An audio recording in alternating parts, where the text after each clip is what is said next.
ప్రియమైన దేవుని బిడ్డలారా, ఈ ఉదయకాల సమయంలో మన ప్రభు అయిన యేసుక్రీస్తు నామం పేరిట మీ అందరికీ వందనాలు తెలియజేస్తూ, దేవుడు మిమ్ములను మీ కుటుంబాలను బహుగా వర్ధిల్ల చేయునుగాక. ఆమేన్. విశేషమైన తన కృపచేత దేవుడు నింపి మిమ్మల్ని అందరినీ నడిపించునుగాక. ఆమేన్. దేవుడైన యెహోవా ఇమ్మానుయేలుగా మీకు తోడే ఉండి మీ కార్యములన్నిటినీ సఫలము చేయునుగాక. ఆమేన్. దేవుని ప్రజలారా, ఈ చదవబడిన భాగంలో నుంచి కొన్ని మాటలను మనము జ్ఞాపకం చేసుకుందాం. గత కొన్ని దినాల నుంచి ఈ యొక్క భాగమును మనము చదువుతూ ధ్యానం చేస్తూ ఉన్నాం. దేవుని బిడ్డలారా, ఆనాటి కాలంలో ఆమోసు కాలంలో జీవిస్తున్న ప్రజలు న్యాయంగా నడుచుకునే వాళ్ళు కాదు, కానీ న్యాయాన్ని అన్యాయంగా మార్చే ప్రజలుగా వారు ఉన్నారు. అందుకనే దేవుని యొక్క తీర్పు వారి మీదకి బయలుపరచబడుతుంది, వాళ్ళ మీదకి వస్తూ ఉంది. దేవుడు ఆమోసు ద్వారా తెలియపరుస్తూ ఉన్నాడు. దేవుని బిడ్డలారా, 8వ వచనంలో ఆయన ఎంతటి శక్తిమంతుడు అనే విషయాలు కూడా తెలియపరుస్తూ ఉన్నాడు. దేవుడు ఎంతటి శక్తిమంతుడు, దేవుడు ఏం చేయగలడు విషయాలు కూడా తెలియపరుస్తున్నట్లు మనం చూస్తూ ఉన్నాం. బలమైన వాడు అని తెలియజేస్తూ, కారు చీకటిని ఉదయముగా మార్చువాడు, పగటిని రాత్రి చీకటి వలె మార్పు చేయువాడు. మార్పు చేయువాడు. ఉదయకాల సమయంలో గమనించాలి, దేవుడు ఎలాంటి వాడంటే మార్చువాడు. గమనించాలి, ఉదయకాల సమయం దేవుడు మార్చగలిగిన స్థితి ఆయనకున్నది.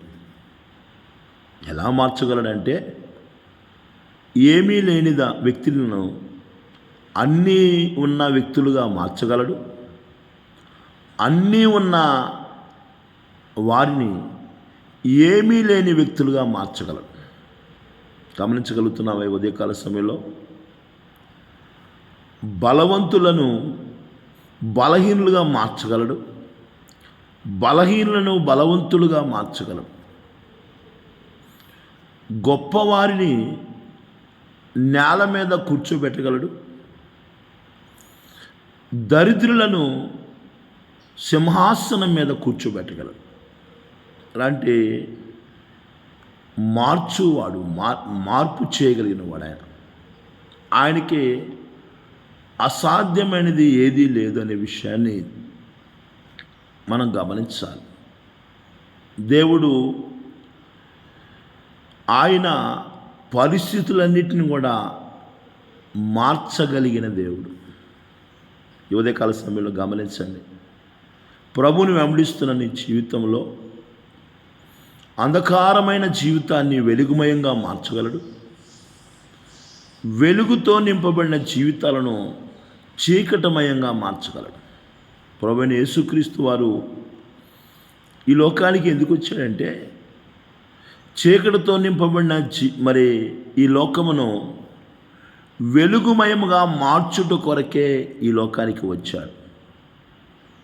గుర్తుంచుకోవాలి, ప్రభువైన యేసుక్రీస్తు వారు ఈ లోకానికి ఎందుకు వచ్చాడంటే, చీకటితో అంధకారముతో మసలుతున్న ప్రతి ఒక్కరి జీవితాలను వెలుగుమయముగా మార్చుట కొరకే ఈ లోకానికి వచ్చాడు. గమనించగలుగుతున్నావా? ప్రభు చాలామందికి ఎందుకు వచ్చాడో కూడా, ఏదో వచ్చాడు, సిలువను మోసాడు, ప్రాణం పెట్టాడు, తిరిగి లేచాడు అనేది తెలుసు, కానీ ఆయన ఎందుకు వచ్చాడు, ఎందుకు సిలువను మోసాడు, ఎందుకు సిలువలో ప్రాణం పెట్టాడు, ఎందుకు చనిపోయి ఆయన తిరిగి లేచాడు అనే విషయాలు నేటి కాలంలో కూడా చాలామందికి తెలియదు. ఏదో వెళ్తున్నాం, దండం పెట్టుకుంటున్నాం, వస్తున్నామనే ఆలోచనే కానీ దేవుడు ఎంతటి శక్తిమంతుడు, ఎంతటి బలాఢ్యుడు అయినా ఎలాంటి వాటిని మార్చగలడు అనే విషయాలు చాలామందికి తెలియదండి. ఈ ఉదయకాల సమయంలో మనం గమనించాలి. ప్రభువైన యేసుక్రీస్తు వారు జీవిస్తున్న కాలంలో ఆయన సంచరించుతూ గరాసీనుల ప్రాంతానికి వచ్చాడు.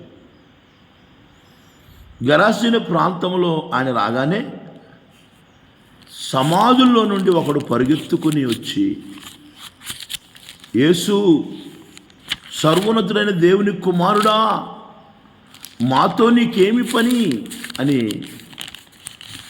యేసు ప్రభుతో మాట్లాడుతున్నట్లు మనం చూస్తూ ఉన్నాం. మార్కు సువార్త 5వ అధ్యాయంలో ఈ మాట రాయబడతా ఉంది.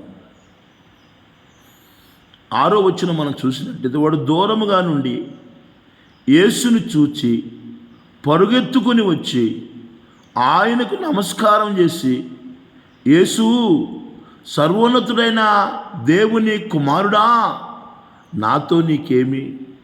నన్ను బాధపరచుకోమని దేవుని పేరట నీకు ఆనబెట్టుచున్నానని బిగ్గరగా కేకలు వేశాను. ఎవరు వీడు అంటే, సేన అనే దయ్యములు పట్టినవాడు.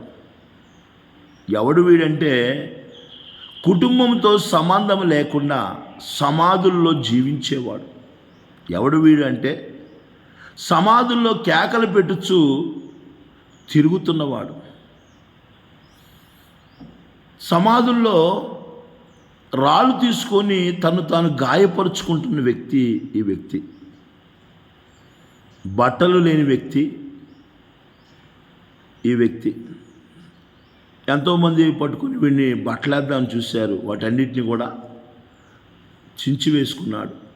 ఎంతోమంది వీడిని పట్టుకొని వీడిని బంధించి వీటిని కూర్చోబెట్టాలనుకున్నారు. కానీ వారు చేసిన ప్రయత్నాలన్నీ కూడా ఏవి కూడా ఫలించలేదు. నా ప్రియమైన దేవుని బిడ్డలారా, వాక్యం చెబుతుంది, పలుమారు వాని కాళ్ళకును, 4వ వచనము, మార్కు సువార్త 5వ అధ్యాయం 4వ వచనం, పలుమారు వాని కాళ్ళకును చేతులకును సంఖ్యలు వేసి బంధించినను వాడు ఆ చేతి సంఖ్యలను తెంపి కాళ్ళ సంఖ్యలను తెంపి మరి తుత్తునీలుగా చేసిన గనుక ఎవడును వానిని సాధుపరచలేకపోయిను. ఎవడు కూడా, ఆ దేశంలో ఉన్న ఏ ఒక వ్యక్తి కూడా వాని జీవితాన్ని మార్చలేకపోయారు. అనేకసార్లు, పలుమార్లు అంటే అనేక సార్లు వాడిని పట్టుకొని సంఖ్యలతో వాడిని బంధించాలనుకున్నారు. కానీ ఏం జరిగిందంటే, అనేక సార్లు సంఖ్యలతో బంధించినా కానీ ఆ సంఖ్యలన్నీ తుత్తునీలుగా చేసుకున్నాడు. ఆ సంఖ్యలన్నీ తెంపివేసుకున్నాడు. ఎవడు కూడా వాడిని బాగు చేయలేకపోయారు. వాడిని వదిలేసాడండి. వీడు బాగుపడ్డాడు, వీడిని ఎవడో కూడా బాగు చేయలేడు. వాడి కుటుంబం వదిలేసింది, గ్రామం వదిలేసింది, ఆ ప్రాంత వాసులందరూ వాడిని వదిలేశారు. వీడి బ్రతికి ఇంతే, వీడు బాగుపడటం అనేది అసాధ్యము అనుకొని వాడిని వదిలేశారు. వాడు సమాధుల్లో నివాసం చేస్తూ ఉన్నాడు, సమాధుల్లో కేకలు పెడతా ఉన్నాడు, రాళ్ళు తీసుకొని తను గాయపరుచుకుంటూ ఉన్నాడు. నా ప్రియమైన దేవుని బిడ్డలారా, ఇక ఎవడు కూడా వాడిని ఏమీ చేయలేని స్థితిలో ఉన్నారు. యేసు ప్రభువారు ఆ ప్రాంతానికి వచ్చి ఆ ప్రాంతంలో అటువంటి స్థితిలో ఉన్న ఆ వ్యక్తిని చూచి వాడిలో ఉన్న దెయ్యములను గద్దించగా, ఇప్పుడు ఆ దెయ్యాలు అంటున్నాయా, వీడిని వదిలిపెట్టి పోవద్దని మరి మాకు సెలవు ఇవ్వమని వేడుకుంటున్నా. యేసు ప్రభువారు వారిని విడిచిపోండి అని గద్దించినప్పుడు ఆ యొక్క దెయ్యములు అంటున్నాయి, అపవిత్రాత్మలు అంటున్నాయి. ఆయన ఆ అపవిత్రాత్మ ఈ మనుషుని విడిచిపోమని వారితో చెప్పెను. యేసు ప్రభు వారు ఆయన ఆ సేనాదయములు పట్టిన వాడు వచ్చి పరుగెత్తుకొని వచ్చి, అయ్యా నన్ను విడిపించయ్యా అని అడగలేదు. బంధించబడి ఉన్న స్థితిలో ఆ వ్యక్తిని చూసినప్పుడు ఆయన ఎంతో కనికరపడ్డాడు. ఆయన ఎంతో ప్రేమ చూపించి ఆ వ్యక్తిని బాగు చేయాలి అనే ఆలోచన కలిగి ఆ అపవిత్రాత్మను వాడిని విడిచి పొమ్మని గద్దించాడు. దేవుని ప్రజలారా, ఒకసారి మనల్ని గమనించాలి. ఆ అపవిత్రాత్మ అంటున్నా, అయ్యా మమ్మల్ని వీడిని వదిలిపోమ్మని మేము అక్కడ ఉన్న పందులు వీడిని వదిలి అక్కడ ఉన్న పందుల్లోకి మేము పోయేలాగా మాకు సెలవు అయ్యా అని యేసు ప్రభుని వేడుకుంటున్నాయి.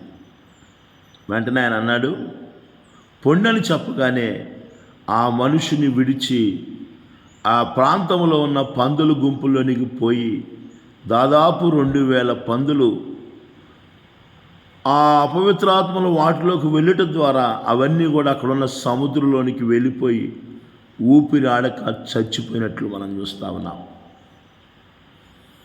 ఇదంతా కూడా అక్కడ పందులను కాయిచున్న పందుల కాపర్లు చూస్తూ ఉన్నారు ఏం జరుగుతుంది అని. వారు పరుగెత్తుకొని వెళ్ళి పట్టణంలోనికి వెళ్ళి ఆ గ్రామంలోనికి వెళ్ళి ఆ సంగతి అంతా కూడా వాళ్ళు తెలియజేస్తూ ఉన్నారు. అక్కడ జరిగిన పరిస్థితులన్నీ చూశారు, వెళ్ళారు, పట్టణంలో ఉన్న ప్రజలకు తెలియపరుస్తూ ఉన్నారు. ఇదిగోయా ఒక వ్యక్తి వచ్చాడు, ఇలా జరిగిందని. ఆ పట్టణంలో ఉన్న వ్యక్తులందరూ కూడా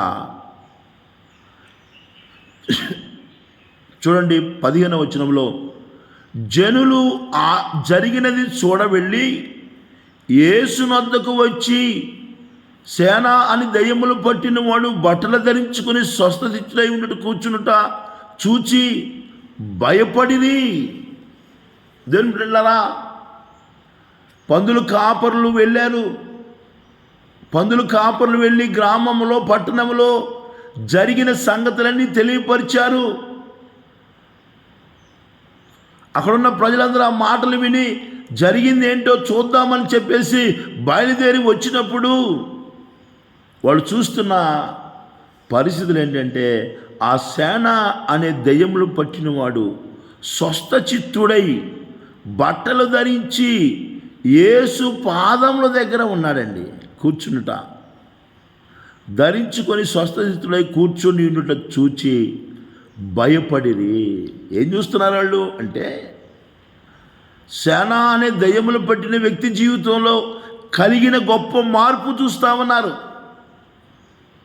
ఈ ఉదయకాల సమయంలో వాక్యం ఇచ్చిన నా ప్రియమైన దేవుని బిడ్డలారా, వీడు బాగుపడ్డో, వీడి జీవితం మారదో, వీడు బ్రతుకు ఇంతే, వీడి జీవితం ఇంతే, వీడి పరిస్థితి ఇంతే, వీడికున్న జబ్బు ఇంతే, వీడికున్న సమస్యలు ఇంతే, వీడి జీవితం ఇంతే అనుకొని వదిలేసిన ఆ యొక్క సేనాదయములు పట్టిన వాడు బాగుపడటము, వాడు మారటము, వాడి జీవితంలో కలిగిన గొప్ప మార్పు చూశారండి. ఎప్పుడు బట్టలు వేసినా ఆ బట్టలు ఉంచుకునేవాడు కాదు. అనేక రకాలుగా వాడిని బాగు చేయాలని చూసినా బాగుపడినవాడు కాదు. అనేక రకాలుగా బంధించాలని చూసినా బంధకాలు తెంపుకొని సమాధుల్లో నివాసం చేస్తున్నవాడు. అలాంటి వాడు మారి, వాడి క్రియలు మారాయి, వాడి జీవితం మారింది, వాడి పరిస్థితి మారింది. వాడిలో ఉన్న ఆ దయ్యములన్నీ తొలగించబడ్డాయి. నా ప్రియమైన దేవుని బిడ్డలారా, నేటి కాలంలో అపవాది అనేకులను బంధించి అనేక రకాలుగా ఈడ్చుకొని పోతూ ఉంది. ఆ బంధకాలు పోవాలంటే, ఆ స్థితులగతులు మారాలంటే అది ప్రభువుకు మాత్రమే సాధ్యమనే విషయాన్ని మనం గుర్తుంచుకోవాలి. దేవుని ప్రజలారా, వాని జీవితంలో గొప్ప మార్పును చూసి అక్కడున్న జనులంతా భయపడ్డారు, ఆశ్చర్యపడ్డారు. భయపడిరి. వాక్యాన్ని మనం గమనించినట్లయితే ఆ ఊరి వారందరూ కూడా చూసి భయపడిరి. దేవుని ప్రజలారా, ఉదయకాల సమయంలో దేవుడు చేసిన మహత్కార్యాన్ని చూసి భయపడ్డారు. గొప్ప మార్పు చూసి భయపడ్డారు.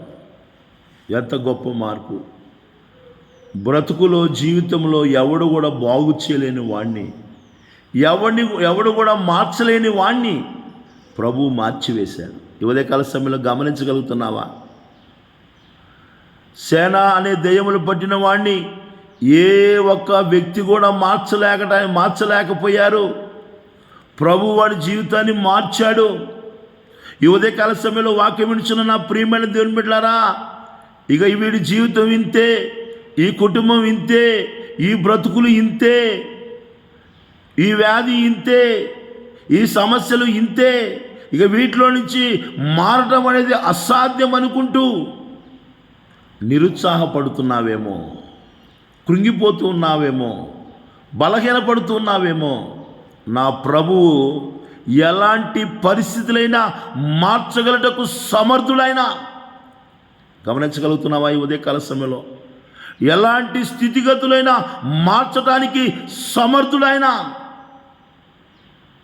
ఆయన మార్చే గొప్ప దేవుడు, బ్రతుకులు మార్చేవాడు, చీకటి బ్రతుకులు మార్చేవాడు, దరిద్రతను తొలగించి గొప్ప స్థితిలో ఉంచే దేవుడు ఆయన.